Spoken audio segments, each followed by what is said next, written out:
Audio Jungle.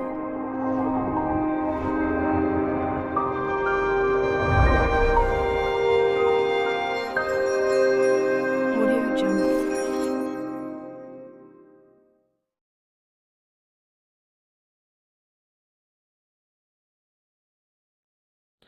Okay.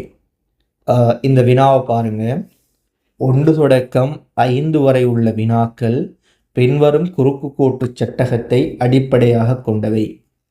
இச்சட்டகத்தை பூரணப்படுத்துவதன் மூலம் இங்கு தரப்பட்டுள்ள ABCDEFGH என்ற ஆங்கில எழுத்துக்களுக்குரிய சரியான எண்களை காண்க.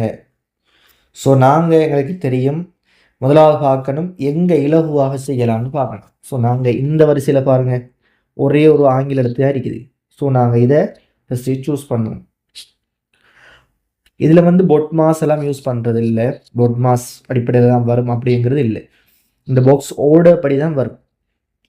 இப்போ 6 3 எவ்வளோ? 9. 9 எதால் பிரித்தா 3 வரும்? 9 3ஆல் பிரித்தா 3. அடுத்தது இப்போ பாருங்க, இந்த வரிசையிலையும் ஒரே ஒரு இதுதான் இருக்குது, ஆங்கில எழுத்து. அப்போ அதையும் ஈஸியாக செய்யலாம். 5 எதால் பிரிக்கலும்? 5 5ஆல் மட்டும்தான் பிரிக்கலும். ஸோ 5 5ஆல் பிரித்தா 1 1 சக 2 3. அப்போ ஜிக்கு என்ன? 5. ஸோ இதுக்கு 1லேருந்து 9க்கு இடைப்பட்ட எண்களை மட்டும்தான் யூஸ் பண்ணணும். சரியா? சரி. அடுத்தது இந்த வரிசையிலையும் பாருங்க, ஒரே ஒரு ஆங்கில எழுத்து மட்டும்தான் இருக்குது. அப்போ இலகுவாக செய்யலாம். எது 3ஆல் பிரிபடும்? 1 3 பிரிபடும், 6 பிரிபடும், அல்லது 9 பிரிபடும். நம்ம சும்மா ஏக்கு 3 போட்டுப்பாமே. 3 3ஆல் பிரித்தோம்டா 1 1 சர 2 3 வரணும். ஆனால் 6 ஸோ இதுக்கு 3 வராது. சரி, 6 போட்டுப்பாங்க. 6 3ஆல் பிரித்தா 2 2 சர 2 4 வந்திருக்கணும். ஆனால் 6 வந்துருக்கு. ஸோ இதுக்கு 6 வராது. அப்போ என்ன வரும்? 9 வரும். 9 3ஆல் பிரித்தா 3 3 சர 2 6. ஸோ ஏக்கு 9. அடுத்தது பாருங்க, இந்த வரிசையில் ஒரே ஒரு ஆங்கில எழுத்து பி மட்டும் இருக்குது. இப்போ 9 6 எவ்வளோ? 15. இந்த 15 எதால் பிரிக்கலும்? 5ஆல் பிரிக்கலும் அல்லது 3ஆல் பிரிக்கலும். நாங்கள் 5ஆல் பிரித்தோம்னு சொன்னால் 15 5ஆல் பிரித்தோம்னா 3 வந்திருக்கணும். ஆனால் எத்தனை வந்திருக்குது?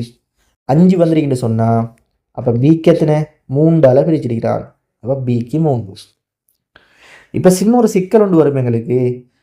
இந்த சி, இந்த டி, இந்த இ, இந்த எஃப் இவங்களை கண்டுபிடிக்கிறேன். ஏன்னு சொன்னால் ஒரே வரிசையில் 2 ஆங்கில எழுத்துக்கள் இருக்காங்க, எப்படி கண்டுபிடிக்கிறேங்கிறதுல சிக்கல் வரும். ஸோ நாங்கள் சும்மா நோமலாக ஃபஸ்ட்டுக்கு ஈக்கு 1 போட்டு பார்ப்போம். 3 சர 1 1. 1லேருந்து எதை கழிச்சா 3 வரும்? 3 சர 3 3 சர 1 3. 3லேருந்து எதை கழிச்சா 3 வரும்? ஸோ எதுவும் வராது. ஸோ ஈக்கு 1 வராது. 2 போட்டுப்போம். அடுத்த இலக்கம் 3 சர 2 6. 6லேருந்து எதை கழிச்சா 3 வரும்? 3 கழிச்சா.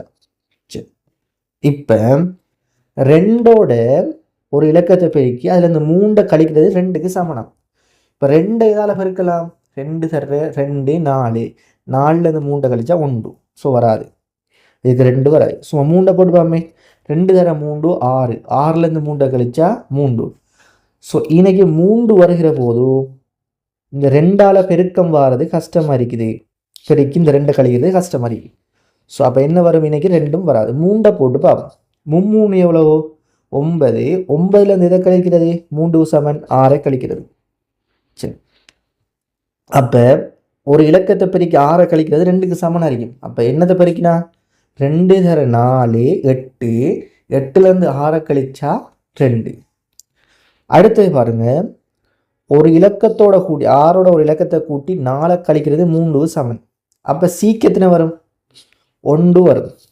1 சர 6 1 சக 6 7. 7லேருந்து 4 கழிச்சா 3. இப்போ நாங்கள் செக் பண்ணி பார்க்கணும். இப்படியும் செக் பண்ணி பார்க்கணும். 3லேருந்து 1 கழிச்சா எவ்வளவு? 2. 2ஓட 3 கூட்டினா 5. அப்போ அது சரி. திரும்ப இப்படியும் செக் பண்ணி பார்ப்போம். 2 தர 4 8. 8லேருந்து 6 கழிச்சா 2. அதுவும் சரி. இப்படியும் செக் பண்ணி பார்ப்போம். 1 6 7. 7லேருந்து 4 கழிச்சா 3. அதுவும் சரி. இப்படியும் செக் பண்ணி பார்ப்போம். 3 9, 9லேருந்து 6 கழிச்சா 3. அப்போ அதுவும் எல்லாமே சரி. அப்போ நாங்கள் நோமலாக ஃபஸ்ட்டுக்கு இலகுவானதை செஞ்சுட்டு கஷ்டமானதை நாங்கள் ஓடப்படி நம்பர் போட்டு போனோம்னா ஈஸியாக இருக்கும். அப்போ ஏக்குரிய நம்பர் என்ன 9, பிக்குரியது 3, சிக்குரியது 1, டிக்குரியது 4, ஈக்குரியது 3, எஃப்குரியது 6, ஜிக்குரியது 5, ஹெச்சுக்குரியது 3.